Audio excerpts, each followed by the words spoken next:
Shalom, selamat berjumpa kembali dalam Renungan Harian Toraya, edisi Kamis 23 Desember 2021. Kita akan membaca firman Tuhan dari 2 Petrus pasal 1 ayat 16 sampai ayatnya yang ke-21.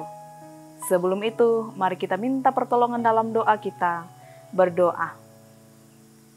Ya Allah Bapa kami dalam kerajaan sorga, kami bersyukur dan berterima kasih untuk penyertaan dan kasih Tuhan kepada kami semua. Terima kasih Tuhan senantiasa menyatakan kasih-Mu kepada kami, sehingga hari ini kami boleh ada sebagaimana ada dan senantiasa merasakan pemeliharaan Tuhan. Kami rindu untuk membaca dan mendengarkan firman kebenaran Tuhan. Mampukan kami agar melalui firman-Mu pada saat ini menjadi kekuatan bagi kami untuk melanjutkan kehidupan yang masih Engkau anugerahkan bagi kami semua. Di dalam nama Tuhan Yesus kami berdoa. Amin. Surat Petrus yang kedua, pasal 1 ayat 16 sampai ayatnya yang ke-21.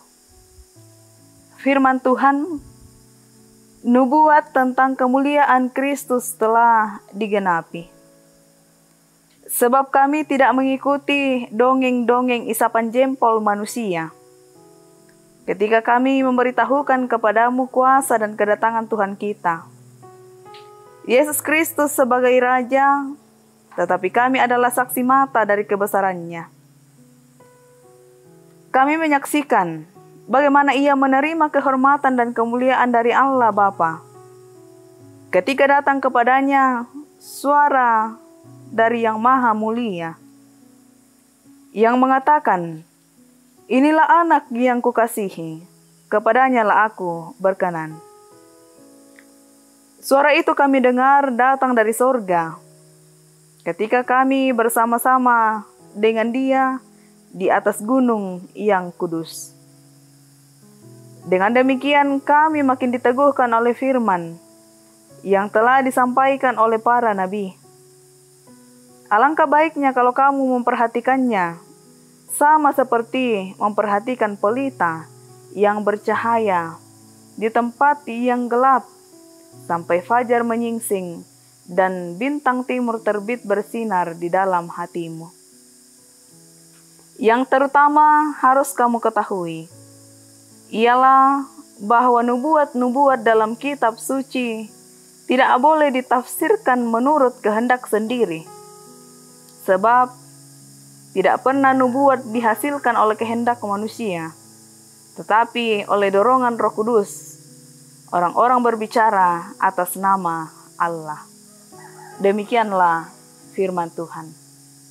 Menjadi perenungan kita dalam bacaan ini, jangan ragu bersaksi, batu dikwa da'amu magiang mendadi sa'abi.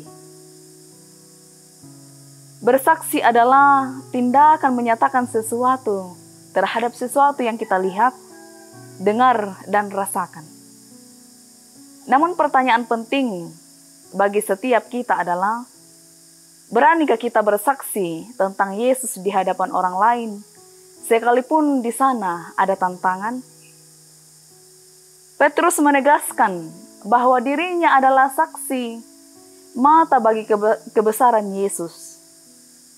Sebagai saksi mata, Petrus memperingatkan kepada semua orang bahwa Yesus adalah Raja yang benar. Petrus melawan ajaran sesat dengan menekankan bahwa dirinya lah saksi mata dari kebenaran tersebut. Itu bukanlah kabar angin, karena Petrus sendirilah yang telah mengalami perjumpaan dengan Yesus. Karena itu, Petrus menekankan bahwa apa yang disampaikannya itu tidak berasal dari manusia, sehingga sebagai seorang rasul, ia menyampaikan nubuat yang berasal dari Allah, yang telah berkenan menggunakan dirinya sebagai alatnya untuk menyampaikan kehendaknya. Pemuliaan Tuhan Yesus membuka pemahaman Petrus bahwa Yesus akan datang kembali sebagai Raja. Bagi Petrus, nubuat-nubuat kitab suci tentang Mesias telah dinyatakan dalam diri Yesus Kristus. Kita dapat belajar bahwa jika Petrus telah berani menjadi saksi Kristus, maka kita pun diberi kesempatan untuk menjadi saksi Kristus dalam kehidupan kita, melalui perkataan serta tindakan yang benar.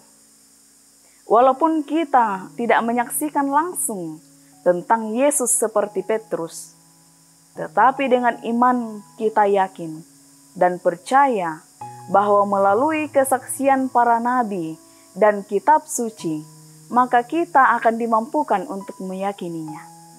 Karena itu, janganlah ragu, tetapi teruslah bersaksi tentang Yesus yang telah bangkit dan yang telah naik ke sorga. Dia adalah Raja yang benar, yang akan datang kembali dalam kemuliaannya. Terpujilah Kristus. Amin. Mari kita berdoa.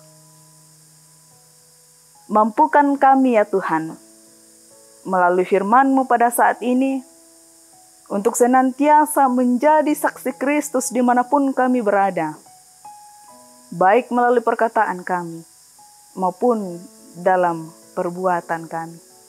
Kami percaya bahwa dengan tuntunan Roh Kudus-Mu, maka kami akan dimampukan untuk melakukan firman-Mu dalam kehidupan kami. Mohon ampun salah dan dosa kami Tuhan, dan terima kami yang berdoa. Melalui anak-Mu Yesus Kristus, itulah Tuhan dan Juru Selamat kami yang hidup. Amin. Demikianlah renungan kita pada saat ini. Sampai berjumpa kembali dalam renungan harian edisi selanjutnya. Tuhan Yesus memberkati kita semua. Shalom.